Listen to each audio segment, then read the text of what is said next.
안녕하십니까?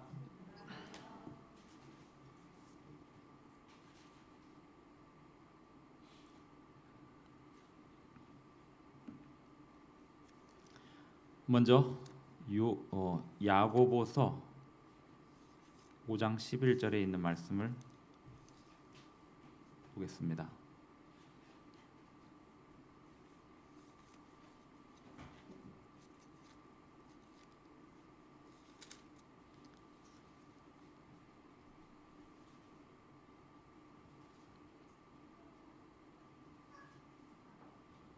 야고보서 5장 11절입니다. 보라, 인내하는 자를 우리가 복되다 하나니 너희가 욥의 인내를 들었고 주께서 주신 결말을 보았거니와 주는 가장 자비하시고 긍휼히 여기는 이시니라.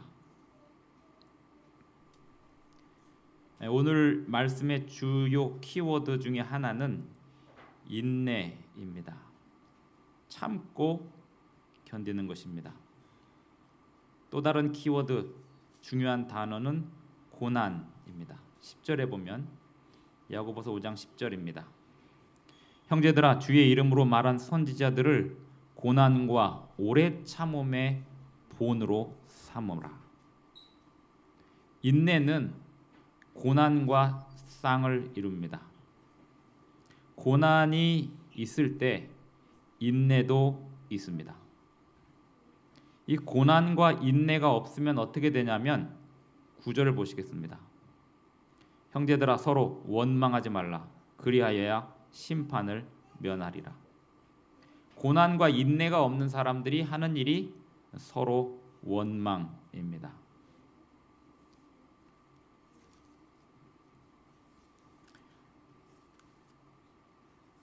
마태복음 24장도 보겠습니다.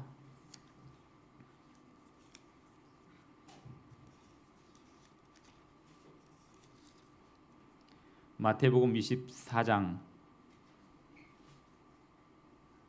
4절입니다. 예수께서 대답하여 이르시되 너희가 사람의 미혹을 받지 않도록 주의하라. 7절 민족이 민족을 나라가 나라를 대적하여 일어나겠고 곳곳에 기근과 지진이 있으리니 이 모든 것은 재난의 시작이니라. 그때의 사람들이 너희를 환난에 넘겨 주겠으며 너희를 죽이리니 너희가 내 이름 때문에 모든 민족에게 미움을 받으리라.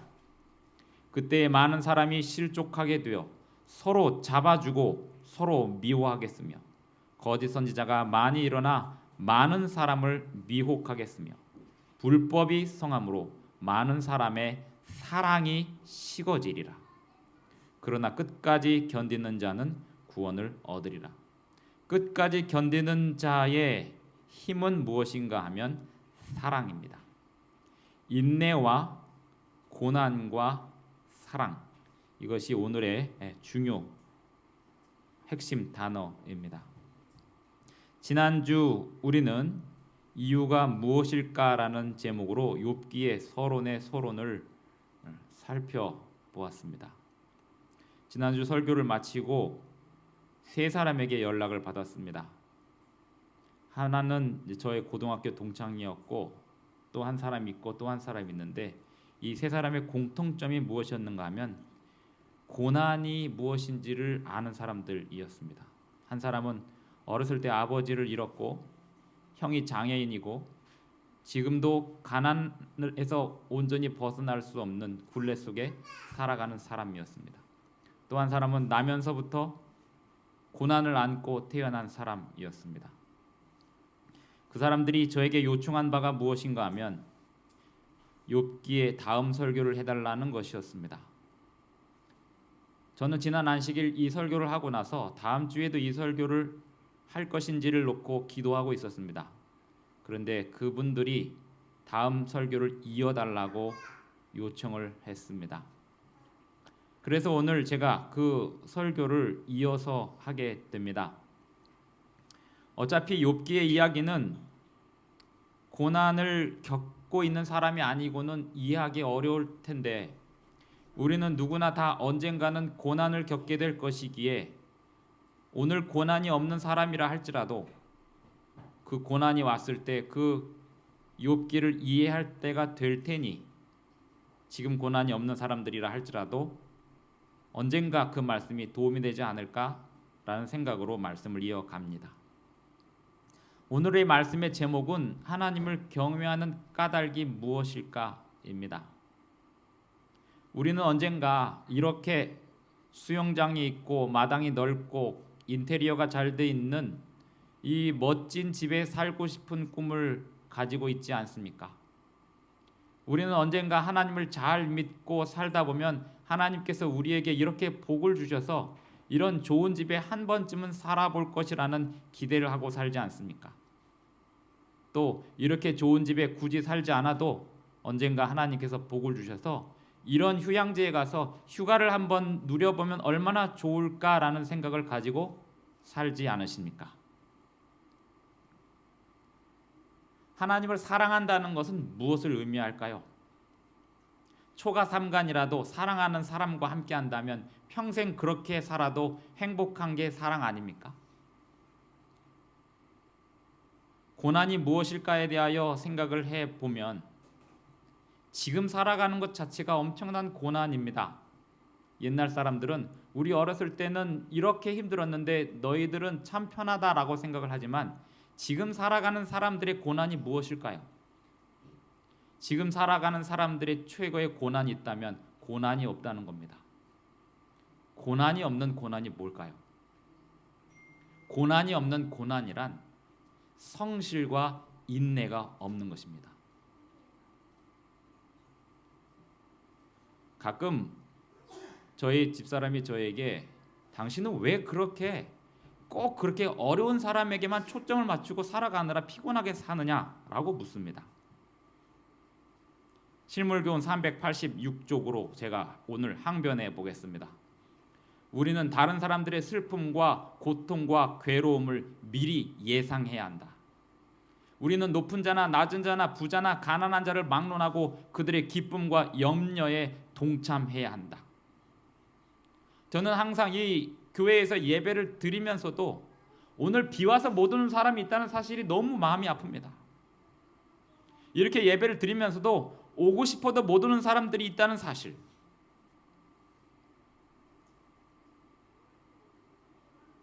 그런 사람들은 어디서 어떻게 예배를 드려야 될까요?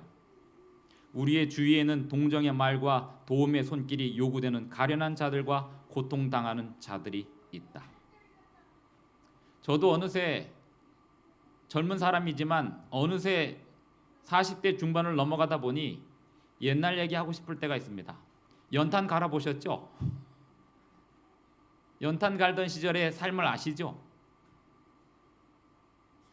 화요일, 금요일, 안식일 교회를 한 번도 안 빠지고 참여하는 성도들이 다녔던 그 교회의 모습을 기억하고 계십니까? 그들은 지금 사람들보다 한가해서 그랬을까요? 하루하루 먹고 사는 게 그렇게 힘든 가운데서도 저는 교회에서 고등학생이 예배를 드리고 집에 가는 길에 어머니와 형들에게 주먹질을 당하는 것을 보면서 컸습니다. 안식일에 학교를 안 가서 6년 동안 핍박을 받으면서 아버지에게 핍박을 받고 학교 선생님에게 두드려 맞고 그렇게 신앙을 한 어린이들이 6년 마지막에 졸업을 하면서 사람들 앞에 자기가 6년 동안 교회 생활한 것을 간증을 하는데 300~400명의 성도들이 다 울면서 그런 어린이들이 10명 정도가 쭉 앞에서 한 명씩 한 명씩 자기 얘기를 하는데 2시간 동안 돌아가면서 얘기를 하는데 모든 어른들이 울면서 그 이야기를 들었던 그 현장을 저는 기억하고 있습니다. 그런데 우리 아이들은 그걸 알기나 할까요? 조금이라도 힘들면, 조금이라도 어려우면 오늘 교회 못 가요. 오늘 교회 지각합니다. 또는 오늘 아예 다른 일이 있습니다. 저는 이 동탄에 있는 수많은 재림교회 성도들을 보고 있는데요. 사실 이번 주에도 방문도 했지만 좌절이 되고 절망이 되는 것은 안식일을 매주 빠지지 않고 나가야 된다는 얘기를 할 힘이 없습니다. 이제 단 한 번이라도 안식일을 빠지면 죽을 것 같은 그런 신앙을 가지고 있는 사람은 대한민국에 많지 않은 것 같아요. 어쩌면 10명도 안 될까 봐 겁이 납니다. 안식일 금요일 해지는 시간부터 토요일 해지는 시간까지 온전히 지켜야지 된다라고 하는 그런 생각을 가지고 철두철미하게 그런 생각으로 살아가는 사람들이 대한민국에 몇 명이나 될까요? 안식일 금요일 저녁에 해가 졌는데 아직도 여전히 세상 일을 돌보고 있고 토요일 해가 지기 전에 세상 일을 시작하는 사람들이 대부분의 안식일 교회들을 점점 차지해 가고 있으며, 안식일에 자기가 섬기는 교회가 아닌 다른 교회를 얼마든지 갈 수 있고 내가 불편하면 얼마든지 지각할 수 있다는 그런 생각을 가지고 있는 사람들이 대부분이 구성원들인 이 사회에서 살아가는 동안 무엇이 고난인가 하면, 이렇게 살면 진짜 우리 다 망하는데, 이렇게 살면 전쟁 나는데, 북방 이스라엘과 남방 유다가 멸망하기 직전의 삶의 모습과 다를 바가 없다. 이런 생각이 들 때 그 공포와 불안과 가슴 아픔, 우리는 다른 사람들의 슬픔과 고통과 괴로움을 미리 예상해야 한다. 우리는 높은 자나 낮은 자나 부자나 가난한 자를 막론하고 그들의 기쁨과 염려에 동참해야 한다. 그리스도께서는 너희가 거저 받았으니 거저 주어라고 말씀하셨다. 우리의 주위에는 동정의 말과 도움의 손길이 요구되는 가련한 자들과 고통당하는 자들이 있다. 동정과 도움이 요구되는 과부들이 있고, 그리스도께서 당신의 제자들에게 하나님이 위탁하신 자로 받아들이라고 명하신 고아들이 있다. 그러나 이러한 사람들을 등한히 여기고 간과해 버리는 일이 너무나 많다. 교회는 이제 서비스직이 되었습니다. 이번 주였을 겁니다. 목사님들이 모인 자리 14년 차부터 22년 차까지 모인 자리에서 이런 얘기가 나왔습니다. 모든 교회들이 젊은 목사를 원한다고요. 그러니 나이 든 목사님들이 소외를 느끼고 힘들다는 겁니다. 그래서 어떤 사람이 이렇게 얘기합니다. 나이 든 목사님들도 분발하셔야 됩니다. 설교를 잘 하셔야 됩니다. 그리고 자기 개발을 하셔서 젊은 사람들 못지않게 하셔야 됩니다. 제가 거기 손을 들었습니다. 목사님, 저희 합회에 계신 분이었습니다. 제가 이렇게 얘기한 거에 대하여 모두가 동의했기 때문에 말씀을 드립니다. 교회들이 지금 젊은 목사를 원하는 이유가 뭔지 아십니까? 교회들이 지금 젊은 목사를 원하는 이유는 운전을 시키기 위해서입니다. 심부름 시키기 위해서고요. 이기적인 목적으로 교회들이 꽉 차 있습니다. 모든 교회들이 젊은 목사 불러다가 심부름 시키려고 혈안이 되어 있습니다. 그러면서 제가 로마린다 대학교회를 예로 들었습니다. 로마린다 대학교회는 할아버지 목사님이 목회를 하시는데, 그분은 일주일에 30분을 설교하기 위하여 30시간을 설교 준비합니다. 그 목사님은 오직 말씀만 준비하고 교회 행정은 그 교회가 11조가 1년에 150억이에요. 동남가주 합회가 전체 합회가 900억인데 그 한 교회에서만 11조가 150억이 나오는 교회입니다.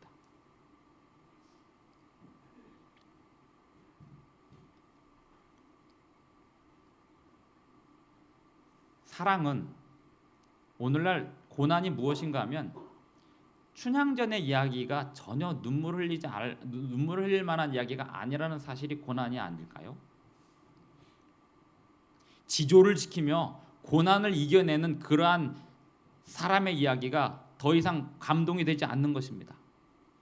안식일에 또는 신앙하느라 누군가에게 조롱당하고 핍박을 당하는 사람의 이야기가 더 이상 감동이 되지 않는 시대인 겁니다. 왜 그러냐면 굳이 왜 그렇게까지?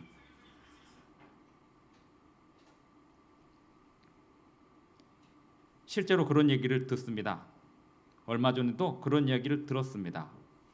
안식일 교회의 교리는 이러이러합니다. 그러면서 왜 그렇게까지 해야 됩니까? 라는 얘기를 하더라고요. 그런데 그거는 일반 사람들만의 이야기가 아니라 우리 안에서도 굳이 왜 그렇게까지 최선을 다해야 될까라는 생각들을 대부분 가지고 있지 않습니까? 욥기를 시작하면서 너무나 이 욥기의 이야기가 비장하기 때문에 긴장이 되지 않을 수 없습니다. 지난 금요일이었을 겁니다. 어제였을 겁니다. 11시에 저는 무릎을 꿇었습니다. 너무 마음이 아파서. 왜 마음이 아팠냐면 이 세상에 대한민국의 사람들이 마음이 아픈 게 아니라 지금 정신을 차려야 될 안식일 교회 성도들이 각자 자신의 어떤 성향을 가지고 기대를 하고 있으며 누군가는 이기고 누군가는 진다는 생각을 가지고 이 시간을 임할 걸 생각하니 너무 무섭고 하나님께 나라도 회개해야 된다는 생각으로 무릎을 꿇었습니다. 그리고 10분 동안 하나님께 기도했습니다. 뭐라고 기도했냐면 하나님, 이 나라를 다시 한번 붙들어 주십시오. 어떤 결과가 나오든 적어도 제7일 안식일 예수 재림교인들이 이 결과에 대하여 흔들리지 않게 좀 해주십시오. 왜 우리가 세상의 어떤 성향에 대하여 흔들려야 됩니까? 지금 이미 하나님의 말씀의 진리의 그 부분이 공격당하고 있고 흔들리고 있고 성실과 인내를 찾아볼 수 없는 이 시기에 이 문제를 놓고도 고민해야 되는 상황 속에서 왜 다른 문제를 놓고 사람들은 싸워야 할까요? 어떤 결과를 원하셨든 몰입을 많이 하신 편이시라면 그 결과대로 되었든 안 되었든 교회 가셔서 알게 모르게 지었을 그동안의 죄를 회개하면서 기도하셔야 됩니다. 라는 글을 썼습니다. 원하는 결과가 나와서 좋으셨다면 교회 가셔서 감사기도 하기 전에 지금까지 그대가 지은 죄들을 회개하십시오. 만약에 원하는 결과가 나와서 매우 희망적이었다면 그런데도 불구하고 교회를 못 가신다면 그대는 그동안 지은 죄를 간구하시는 겁니다. 원하지 않는 결과가 나와서 안 좋으셨다면 교회 가셔서 탄식기도 하기 전에 지금까지 그대가 지은 죄들을 회개하십시오. 만약에 원하는 결과가 나오지 않아서 매우 절망했다면 그런데도 교회를 못 가신다면 그대는 그동안 지은 죄를 간구하시는 겁니다. 교회를 간다는 것은 번제를 위해서 제단을 차리는 것과 같습니다. 욥을 생각해 보십시오. 욥은 자녀들의 생일 잔치가 끝났을 때 그 아이들의 명수대로 번제를 올렸습니다. 그 번제는 각자의 회개를 전제로 하는 제사였습니다. 욥은 자녀들이 다 죽고 재산을 다 잃었을 때에도 하나님께 기도하기를 잊지 않았습니다. 그러나 욥이 회개할 이유는 굳이 없다고 생각할 만큼 누가 봐도 그의 죄가 없는 것처럼 보였다 하더라도 욥기의 마지막은 제 가운데서 회개하며 드리는 기도였습니다. 욥기 1장을 보겠습니다. 욥기 1장 1절입니다. 우스 땅에 욥이라 불리는 사람이 있었는데 그 사람은 온전하고 정직하여 하나님을 경외하며 악에서 떠난 자더라. 8절에도 보시면 여호와께서 사탄에게 이르시되 내가 내 종 욥을 주의하여 보았느냐. 그와 같이 온전하고 정직하여 하나님을 경외하며 악에서 떠난 자는 세상에 없느니라.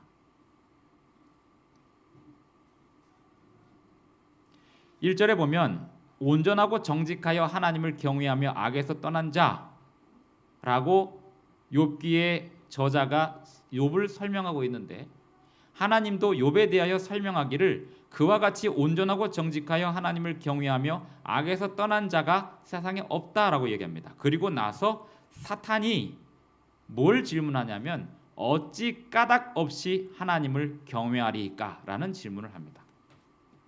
그래서 오늘 저의 말씀의 제목은 사탄이 말한 그 제목, 하나님을 경외하는 까닭이 무엇일까라는 제목으로 욥기 1장을 살펴보는 것입니다. 여러분은 교회 왜 다니십니까? 여러분은 안식일 교회 왜 다니십니까? 여러분은 동탄세마교회 왜 다니십니까? 저는 왜 목사가 되었을까요? 우리는 오늘 이 시간에 왜 여기에서 예배를 드리고 있을까요? 뭘 기대하고 계십니까? 우리가 열심히 예배드린 결과 그 기대하는 바가 여기 나와 있는 사진처럼 언젠가 이런 좋은 집에 사는 것이고 가정이 행복하고 1년에 한 번 이상은 이런 좋은 집에 가서 휴가를 누리는 게 우리가 바라는 바일까요? 평생 중국을 사랑해서 중국 선교를 해온 목사님이 계시는데요. 그분은 백두산을 한 번도 가본 적이 없고 만리장성을 한 번도 가본 적이 없답니다. 그분은 중국에서 북한에서 넘어온 사람들을 선교하고 중국에서 활동하는 지도자들을 선교하느라 평생을 보내셨는데 언젠가 그분의 이야기를 듣고 너무 부끄러웠습니다. 우리가 어디 선교 여행을 가면 특별히 학교 다닐 때 중고등학교 다닐 때 봉사대를 가면 봉사대 마지막 날 꼭 그 지역에 관광을 하고 왔습니다. 그 목사님은 평생을 중국에서 선교하면서 그 관광조차도 하지 않았다는 겁니다. 안 하려고 안 한 게 아니라 할 시간이 없었던 거죠. 그분은 자신의 고매한 도덕성을 유지하기 위해서 그렇게 했던 것일까요? 그분은 하나님을 사랑하고 한 명이라도 더 선교하기 위하여 자신의 즐거움을 차릴 시간이 없었던 것입니다. 하나님을 경외하는 까닭이 무엇일까요?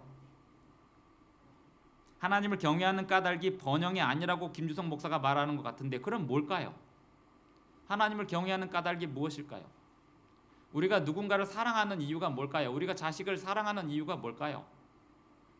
우리가 자식을 사랑하는 이유는 이 아이를 잘 키워갖고 언젠가 부자가 돼서 이 아이가 나의 연금을 꼬박꼬박 갖다 주게 되기를 기대하고 아이를 낳고 키우고 계십니까?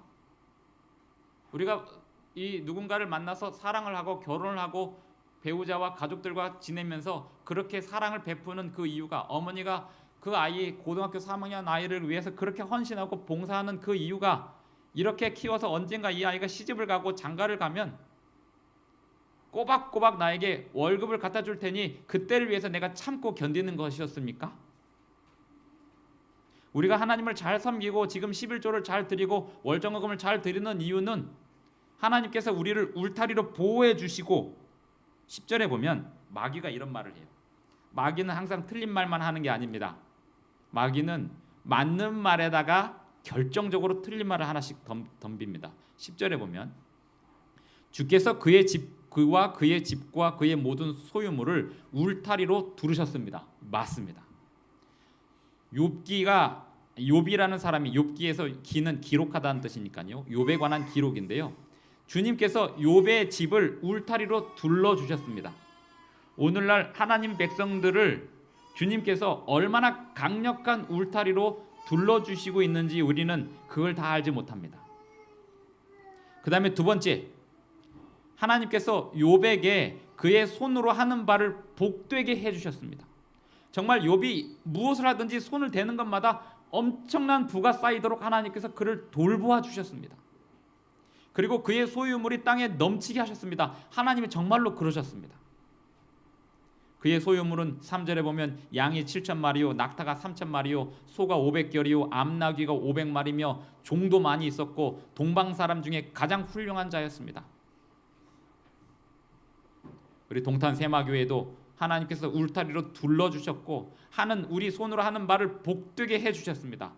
39명 지난 안식일 39명 참석해서 예배드린 이 조그만 교회에서 26억이라고 하는 건축 자금과 토지 자금 이 모든 자금을 하나님께서 주셔서 운영하게끔 하시고 지금도 매월마다 돈이 모자른 상황이 되면 기적적으로 베푸셔서 이 건물이 유지되게 하시는 하나님의 그 놀라운 손길을 저는 경험하고 있고 우리 모두는 그렇게 경험하고 있습니다.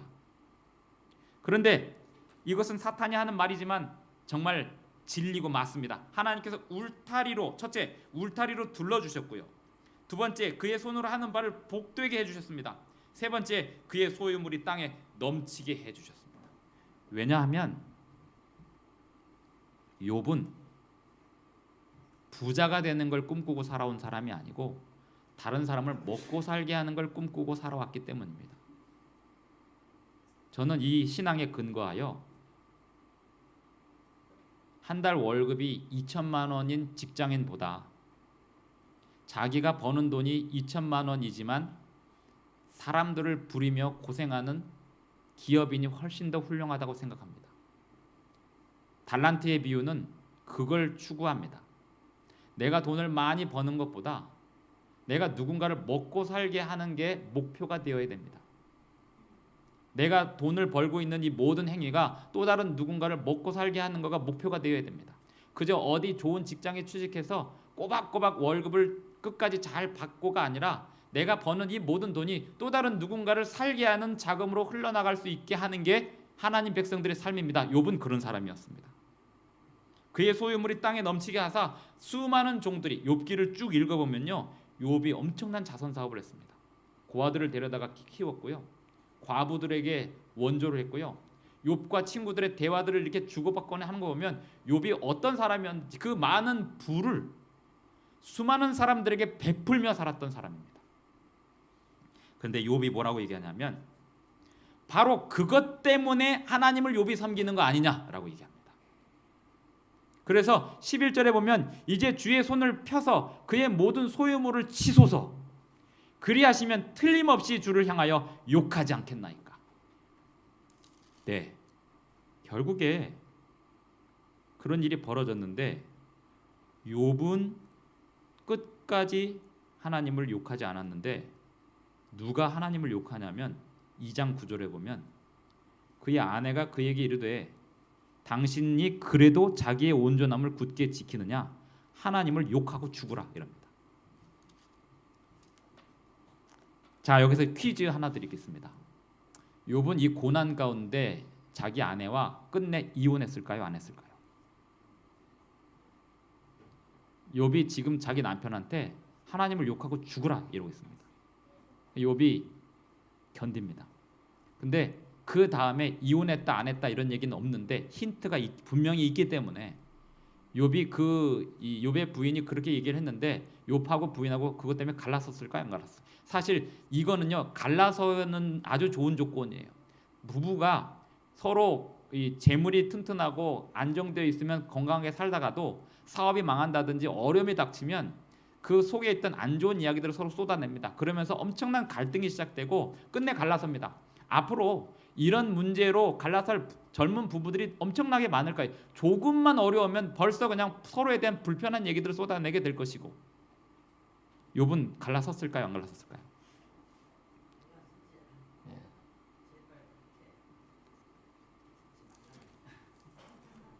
욥기 42장을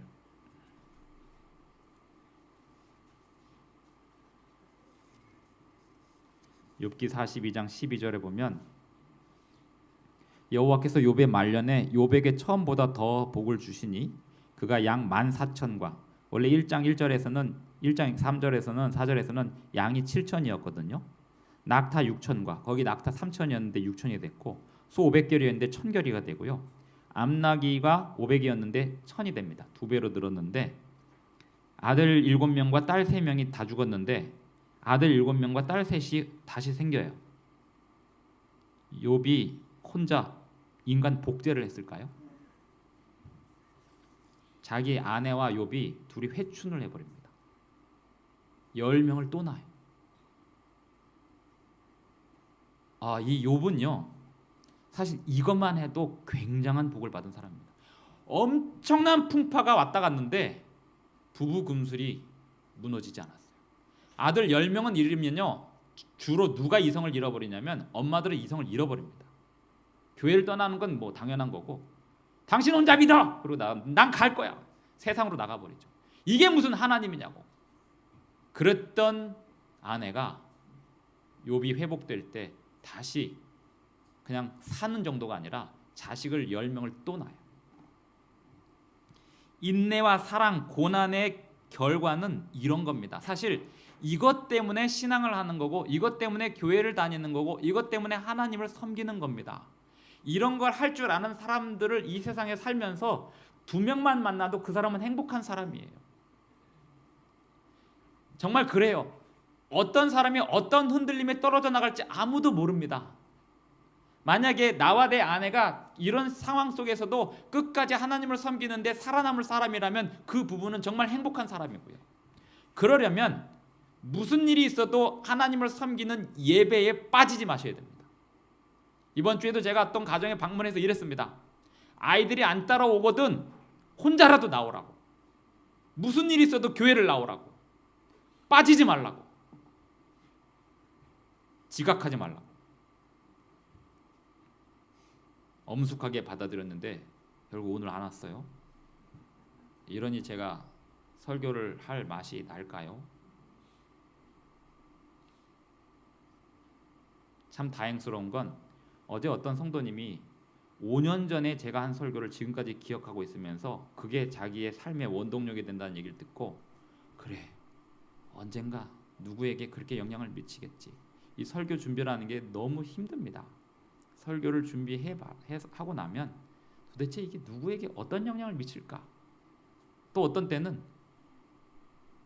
어떤 누구를 표적으로 하는 얘기가 아닌데 자기를 표적으로 했다라고 생각하는 사람들도 있습니다.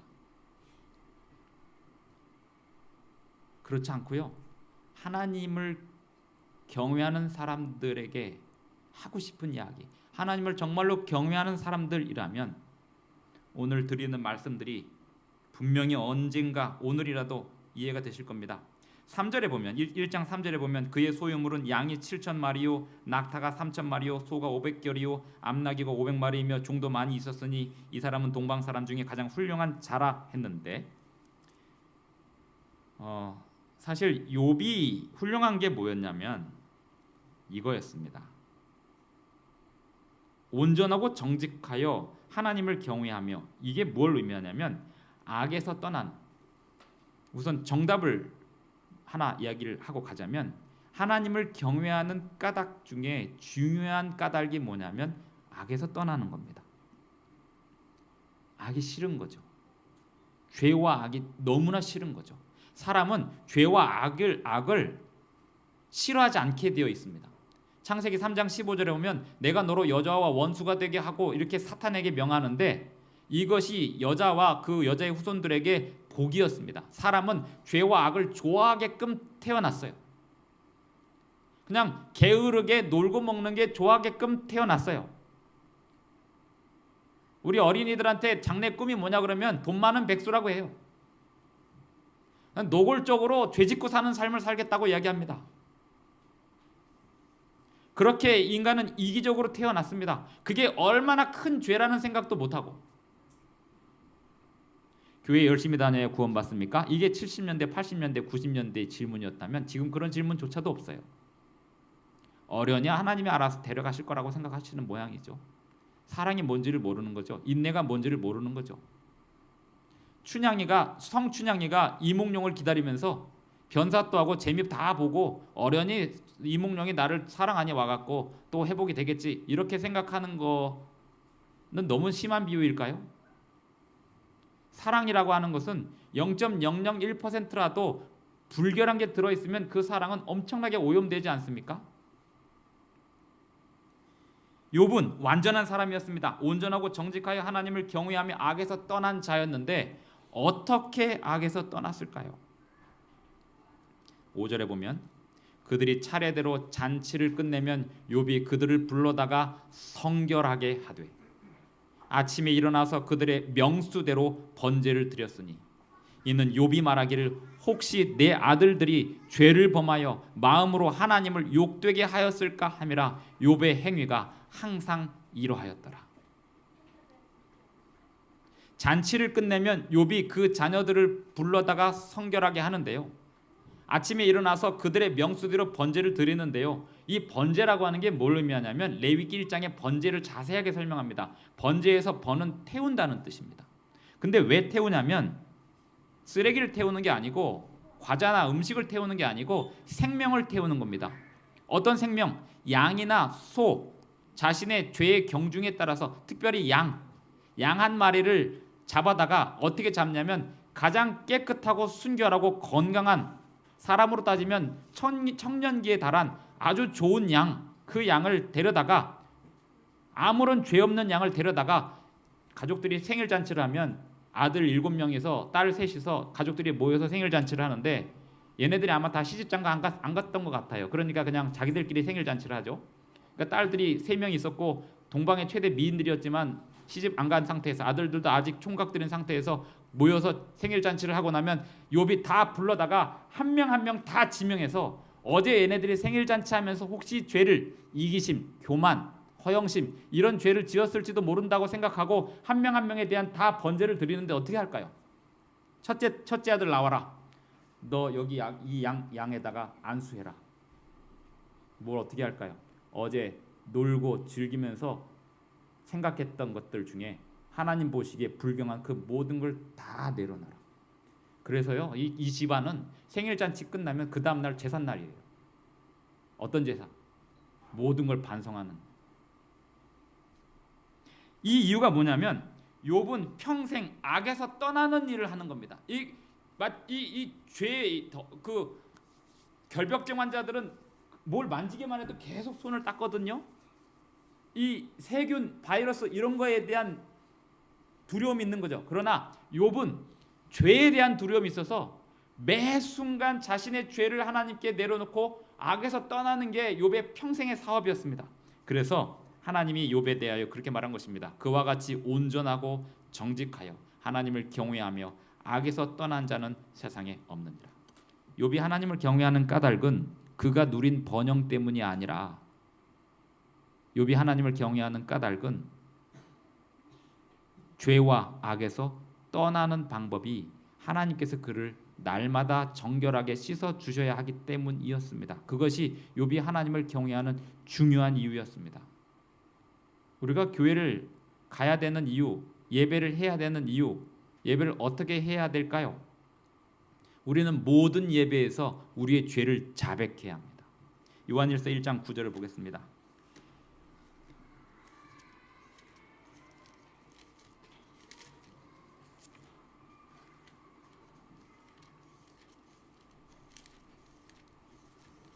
요한일서 1장 9절입니다. 만일 우리가 우리 죄를 자백하면 그는 미쁘시고 의로우사 우리 죄를 사하시며 우리를 모든 불의에서 깨끗하게 하실 것이요. 욥기 1장 22절을 보겠습니다. 지금 어떤 일이 벌어졌냐면 22절 보기 전에 제가 내용을 설명을 잠깐 하겠습니다. 소는 밭을 갈고 나귀는 그 곁에서 풀을 먹고 있는데 스바 사람이 갑자기 이르러 그거 다 뺏고 종들을 죽였습니다. 나만 홀로 남았으므로 피해 주인가 아래로 왔나이다. 말하는 동안에 또 한 사람이 하나님의 불이 하늘에서 떨어져서 양과 종들을 다 태워버렸습니다. 이 하나님의 불이라는 건 옛날 사람들은 번개를 하나님의 불이라고 했습니다. 번개가 떨어져 갖고 양과 종들이 다 죽었어요. 사람까지 다 죽었어요. 17절 그가 아직 말하는 동안에 또 한 사람이 와서 아뢰되 갈대아 사람이 새 무리를 지어 갑자기 낙타에게 달려들어 그것을 빼앗으며 칼로 종들을 죽였습니다. 짐승들만 죽인 게 아니라 욥의 종들도 다 죽입니다. 이거 누가 하냐면 마귀가요. 사탄이 보세요. 얘 이거 다 뺏으면 하나님 저주할 테니까 한번 해봅시다. 이렇게 시작된 일입니다. 하나님이 욥에게 고난을 주는 게 아니라 사탄이 마음껏 짓밟고 있습니다. 18절 그가 아직 말하는 동안에 또 한 사람이 와서 아뢰되 주인의 자녀들이 그들의 맏형의 집에서 음식을 먹으며 포도주를 마시는데 거친 들에서 큰 바람이 와서 집 내 모퉁이를 치매 그 청년들 위에 무너짐으로 그들이 죽었나이다. 재앙이 나면 하나님 나에게 왜 이런 시련을 주십니까? 라고 말하시는데 하나님이 주시는 시련이 아니라고요. 사탄이 흔드는 거라고요. 때리고 고통을 가하고 그렇게 해서 하나님을 떠나게 만들려고 시련을 주는 거라고요. 19절 거친 들에서 큰 바람이 와서 집 내 모퉁이를 치매 그 청년들 위에 무너짐으로 그들이 죽었나이다. 나만 홀로 피하였으므로 주인께 아뢰로 왔나이다 한지라. 욥이 일어나 겉옷을 찢고 머리털을 밀고 땅에 엎드려 예배하며 이르되 내가 모태에서 알몸으로 나와 싸운즉 또한 알몸이 그리로 돌아가올지라. 주신 이도 여호와시요 거두신 이도 여호와시오니 여호와 이름이 찬송을 받으실지니이다 하고 이 모든 일에 욥이 범죄하지 아니하고 하나님을 향하여 원망하지 아니하니라. 욥이 그런 사람이었습니다. 어떻게 그런 사람이 될 수 있었냐면 그는 하나님께서 그에게 주시는 모든 것 때문에 하나님을 섬기는 사람이 아니라 자신의 죄와 악을 온전히 불태우기 위해서 하나님을 섬기는 사람이고 하나님께서는 어떤 사람도 차별하지 않으시는 것을 아는 사람이었기 때문입니다. 우리는 욥기를 읽으면서 욥에게만 이런 시련이 있는 게 아니고 오늘날 이 세상에 많은 사람들이 욥과 같은 이런 시련 속에 살아간다는 사실을 잊지 말아야 합니다.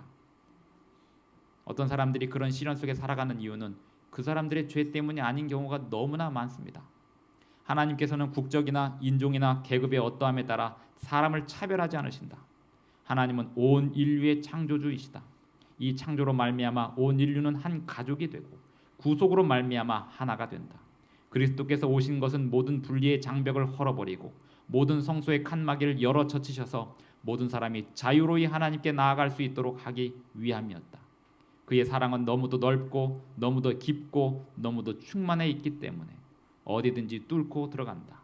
이러한 사랑은 사탄의 기만으로 미혹된 불쌍한 영혼들을 그의 세력의 범위에서 끌어낸다. 이 사랑은 저희로 하여금 약속의 무지개에 둘려있는 하나님의 보좌에 나아갈 수 있게 한다. 오늘 아침에 비가 9시부터 온다는 소식을 듣고 한 사람에게 전화를 하고 싶었습니다.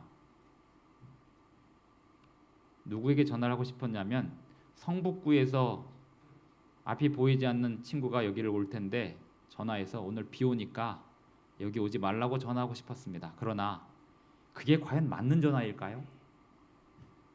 고민했습니다. 그리고 기도했습니다. 오늘 여기 안 오고 다른 데 가더라도 전혀 자격지심 안 가졌으면 좋겠다 했는데 11시 반이 되도록 안 들어오는 거 보고 너무 속상하더라고요. 비가 오는 게. 근데 12시에 들어오는 거 보고 와, 이런 인내도 있구나. 비가 와도 교회를 오는구나. 늦더라도 왔구나. 이런 사람을 보는 게 삶의 기쁨이고 낙입니다. 우리는 누군가가 어떤 삶의 진지한 태도를 보일 때 매 안식일마다 한 번도 빠지지 않고 9시 반까지 와서 이 자리를 지키는 성도가 있을 때 이 교회는 희망이 있는 거고요. 어떤 경우에도 하나님을 섬기는 일에 무너지지 않는 사람들이 몇 명만 있으면 그 가정은 일어서는 거고요. 그 교회는 일어서는 거고요. 그 몇 사람을 통해서 그 교회는 세상에 큰 일을 하게 될 것입니다. 저는 우리 동탄 새마교회에 그런 성도님들이 점점 늘어나게 되기를 간절히 바라고 욥의 인내를 우리 모두가 배우는 사람들이 되었으면 좋겠습니다.